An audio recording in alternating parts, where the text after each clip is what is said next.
Hi everyone, my name is Peter Brunn and I'm with the Center for the Collaborative Classroom, and I'm here today to talk with you about Caring School Community. And today I'm going to do an unboxing video. I'm going to unbox grade 4. And if you're a second grade teacher all the way through grade 5, this video really applies to you as well. The components are the same, the lessons are different, but this will be very similar to the grade level kit that you receive. So the first thing I'm going to do is I'm going to open it up and I'm going to take everything out so I can get rid of the box. And the first thing you're going to notice is there's a lot of stuff in here. It is a little heavy and there's a lot of stuff. So on top of the box, there's always going to be a card, and looks like this. And it's just an inventory of the different things that are in here. And I suggest that you, once you get your box, look and just go down the bulleted list here and make sure that everything that you're supposed to have in the box is in the box. And the first thing you'll want to grab is the teacher's manual. And it looks like this. It's spiral bound. It's grade 4 in the corner. Your other grade levels will be identified in the corner as well. And what's important about this is that the first 10 weeks of the program are all in here. And so when you want to get started, the first place you're going to go is here, and you're going to want to follow this from week 1 all the way to week 10. And one of the things that's true is that we're helping students as they come into our classroom communities grow, come together, learn new skills, and we anticipate that at the beginning of the year, kids are going to need certain kinds of skills to get your classrooms up and running. And so that's why we do them in order, and they're all right here. And so once you get started, it's all here, and that's the manual you're going to use. You're also, with the morning circle activities that are in here, you're going to find trade books. And so these trade books are sometimes read aloud. There's poems, there's songs, there's short stories, and we use them as anchors for some of the morning circle activities that you're going to be doing. So you'll find them in there. There's not very many of them. So like at 4th grade, there's only 3. So everything else is contained in the actual topic weeks themselves. Yeah. All right. So once you're after week 10 and you've done morning and closing circles for 10 weeks, you're going to get to topic weeks. These are your topic weeks, and there are lots of them. They're just mini booklets. You can pull them out, and they're on, each booklet is a different week. And so like some weeks are on school life issues. So things like preparing for assemblies, preparing for field trips, preparing for a substitute teacher, preparing for testing, welcoming new students. Those are all the kinds of activities that are in the school life sort of section. So after the first 10 weeks that you do in order, you have some choices to make. You can choose to do, for instance, when you come back from vacation, you might want to do that week. If you've got a big assembly coming up, maybe that's the week you're going to use this one for. Your grade level team can decide to do them all together. So you could plan as a group that we're all going to do the same weeks together, or you could choose to do them on your own. It's really up to you and how your school decides that you're going to implement the program, but both are appropriate. But there's flexibility built in for you to do that. The other thing you're going to find is weeks on character building. Things like courage, friendship, gratitude, perseverance, kindness, those kinds of things are in those topic weeks. So those might be of interest to you as well. And then the last ones you're going to find are really school issues, because we recognize that you're going to have topic weeks where you're going to have to handle hard things like bullying or teasing, misbehavior. And these are whole weeks of instruction where there's a morning circle, there's a closing circle, and there's a class meeting, and there's home connection activities. So they're all embedded around sort of these topics. So you want to be really thoughtful about sort of what topic you're doing when. The other thing I'm going to just suggest is that since these are booklets, you're going to want to have a place that you put these, like a big, you might want to get a big binder clip or a folder or a binder that'll put these in. Some teachers, 3-hole punch these and put them in a binder. Whatever organizing system works for you is my suggestion. All right.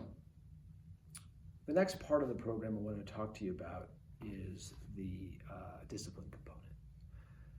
So you're going to have a discipline book. It's called Caring School Discipline. But it's important to know that the whole discipline program isn't in here. The biggest place and where the most support for you and for your students is in these topic weeks. And these topic weeks are where kids are learning skills and strategies for handling each other and solving problems. They're learning how to think for themselves, how to advocate for themselves. And so a lot of the support you're going to need for discipline are actually in here. In addition to that, in those lessons, there's also support for you. So in the sidebar, you're going to notice that there's notes to the teacher on how to de-escalate situations, tips on classroom management, ways to support students, and so we can head off problems before they start. But we know that, as kids are learning and developing, inevitably they're going to need more support. And so this book is really designed for when kids, you've asked a number of times, maybe, their language is becoming a real issue, or maybe, they're aggressive towards each other or to somebody else or to you. And you really need help. And so the discipline book is designed around very specific kinds of behavior that you might run into that are developmentally appropriate. And so you can use this book for one-on-one conferences with students. You can use the book for maybe a higher tiered support for where you have to have a behavior conference with a parent, with the principal, with a social worker or a psychologist. This book is really designed to help with those kinds of behaviors in those situations. And so you have that as a resource as well. So all those things that I just talked about are things that you're going to need in your classroom. The next thing I want to show you is the buddies component. It's a popular component. It's a really important piece of the program, and it's where kids develop relationships not just in their classroom, but across the school. And so if you're a fourth grade teacher, for instance, you might be partnered with a second grade or a kindergarten classroom, depending on your first grade classroom, depending on the way your school's set up. Usually it's 2 to 3 grade levels separate the two classes. And it really gives the older and younger buddy an opportunity to develop a strong bond and to learn what it means to be a buddy. What does it mean to be an older buddy? What is that relationship? What is my role in that relationship? And what does it mean to be a younger buddy? It takes the typical buddy activity that you might do, where you might do buddy reading or have lunch with your buddy. Those are great activities to do, but it sort of ups the social development learning that kids are doing. So they learn to be and so they learn to deepen their relationships, and they learn the skills they need to navigate those relationships. The other thing it does is it gives you as a teacher the opportunity to collaborate with colleagues. So normally you're probably as a fourth grade teacher or a fifth grade teacher working with other fourth or fifth grade teachers.